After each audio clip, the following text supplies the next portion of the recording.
DuoTale English. where every story teaches you English. Hello, everyone, and welcome back to DuoTale English. I am Marcus, and today we are talking about something every single one of you has experience with, something that felt completely harmless in the moment and then absolutely punished you the next morning: staying up late. What actually happens to your body and your mind when you consistently go to bed too late? And I am Lena, and the effects of staying up late, the real, measurable, science-backed effects on your brain, your body, your emotions, your immune system, your memory, and your long-term health, they are not small. They are significant. We upload every single day. Subscribe and turn on notifications. Let us get into it. What will happen if you stay up late? Sleep is not passive. It is one of the most biologically active and critically important states your body enters. During deeper sleep stages, the brain performs memory consolidation. It takes the experiences and information of the day and moves them into long-term memory. Without sufficient sleep, information fades. Vocabulary you studied, skills you practiced, weakened or lost. The brain also performs a remarkable cleaning process during sleep. The glymphatic system becomes 10 times more active during sleep, flushing out metabolic waste, including proteins associated with Alzheimer's disease. Sleep is literally your brain's cleaning cycle. Without it, toxic waste builds up night after night, with potentially serious long-term consequences. And growth hormone, responsible for tissue repair, muscle recovery, and cellular maintenance, is released primarily during deep sleep. Your immune system produces cytokines during sleep. Your cardiovascular system gets its most complete rest. Sleep is not rest from life. Sleep is life continuing by other means. What happens immediately when you stay up too late? 5 hours of sleep instead of 7 to 9. The next morning, your reaction time slows. Research has found that being awake for 17 to 19 hours produces impairment equivalent to a blood alcohol level of 0.05%. Being awake for 21 hours is equivalent to 0.08%, the legal drink driving limit in many countries. You are cognitively impaired, just without the social stigma of alcohol. Your emotional regulation deteriorates sharply. The amygdala, the brain's emotional threat detection center, becomes 60% more reactive when you are sleep-deprived. Small frustrations feel disproportionately large. Patience is shorter. Irritability is higher. Your capacity to read social situations accurately is significantly reduced, and you usually don't notice, which makes it worse. Cognitive performance drops. Focus, working memory, problem-solving, creativity, and decision-making all decrease measurably. And crucially, the part of your brain that would normally notice you are performing badly is also impaired. So you think you're doing fine when you're not. You lose the ability to accurately assess your own impairment. And physically, cortisol levels are elevated. Ghrelin, which stimulates hunger, increases. Leptin, which signals fullness, decreases. You feel hungrier, particularly for high-calorie foods. Your body is reaching for fast energy to compensate for lost sleep.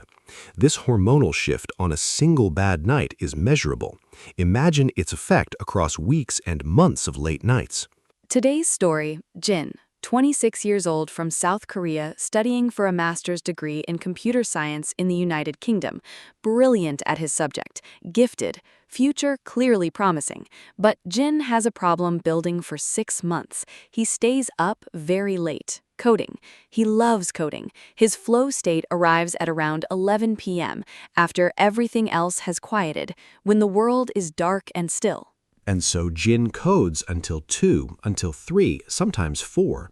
He sleeps for 5 hours. He goes to lectures feeling foggy and slow. Connections that should be obvious require effort. By 2 p.m., he is genuinely struggling to stay awake in seminars. And Jin's physical health shows the strain. A cold that takes 3 weeks to clear, normally 1 week, he gains weight without changing what he eats. His skin develops persistent breakouts, and perhaps most significantly, his mood shifts. The flow state at midnight becomes the only time he feels really okay. Everything else feels flat and effortful. He doesn't connect this to sleep deprivation. He interprets it as, this is just who I am, a night person, doing my best work late. But it's not just his rhythm. He's become one by habit, and the habit is making him less well in every measurable dimension. Then Jin reads a full book on sleep science by neuroscientist Matthew Walker. It changes his perspective fundamentally. He starts moving his coding sessions earlier, 8 p.m. to midnight instead of 11 p.m. to 3 a.m. Same coding hours, different time of day, and he protects 7 hours of sleep as non-negotiable. 3 months later, Jin barely recognizes himself from before. The fog had lifted. The concentration returned. The creative leaps, the unexpected solutions that are the real pleasure of programming, came more frequently during his daytime and early evening sessions than they ever did in the midnight marathons. Because a well-rested brain is simply a better brain. Long-term effects of chronic sleep deprivation.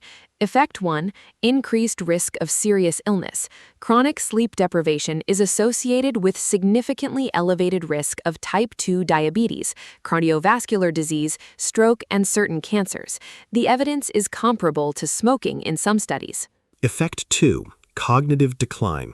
People who consistently sleep less than 6 hours a night in midlife have a significantly higher risk of developing dementia in later life.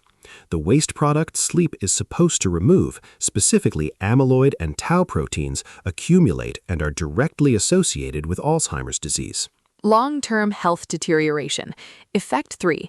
Mental health deterioration. Insufficient sleep creates the neurological conditions, elevated stress hormones, heightened amygdala reactivity that underlie depression and anxiety.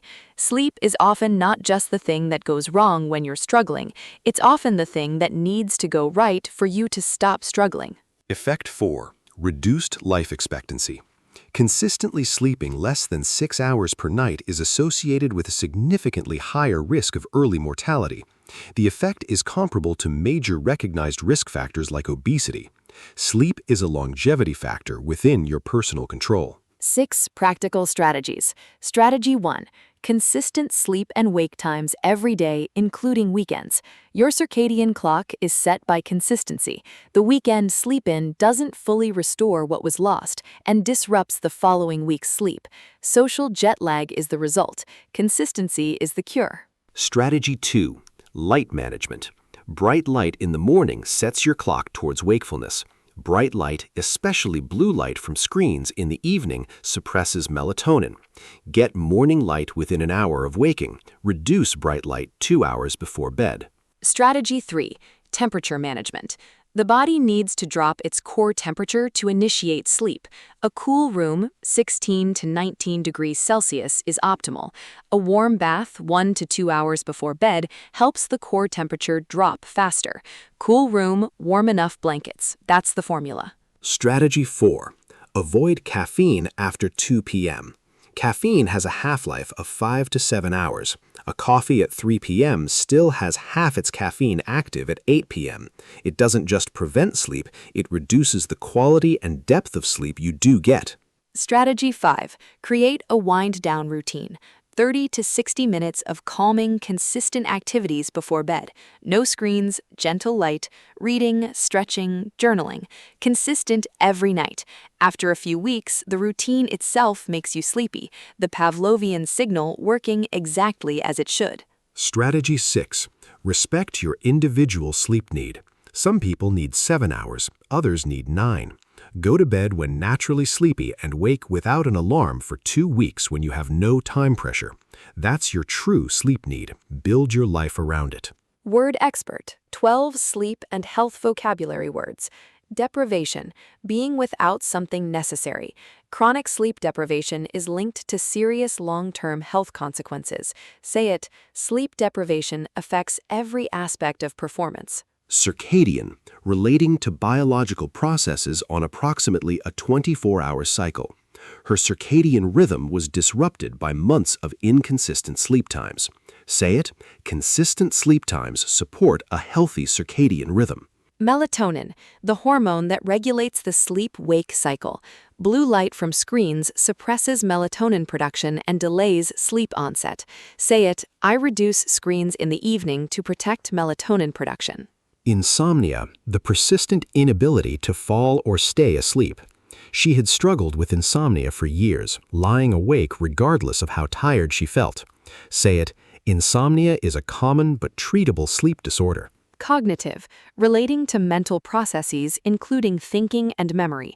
Sleep deprivation produces significant cognitive impairment. Say it, sleep is essential for cognitive performance. Inflammation, the body's immune response to harmful stimuli.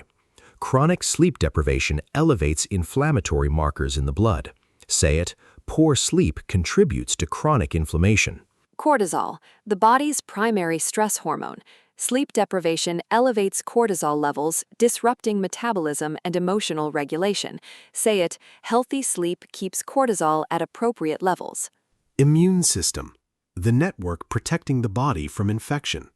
One night of insufficient sleep can reduce natural killer cell activity by over 70%. Say it, sleep is essential for a strong immune system. Consolidation, the process by which memory is stabilized during sleep. Students who sleep after studying perform significantly better on memory tests. Say it, memory consolidation during sleep helps me retain what I learn. Fatigue, extreme tiredness from mental or physical exertion. The accumulated fatigue was affecting every area of her life.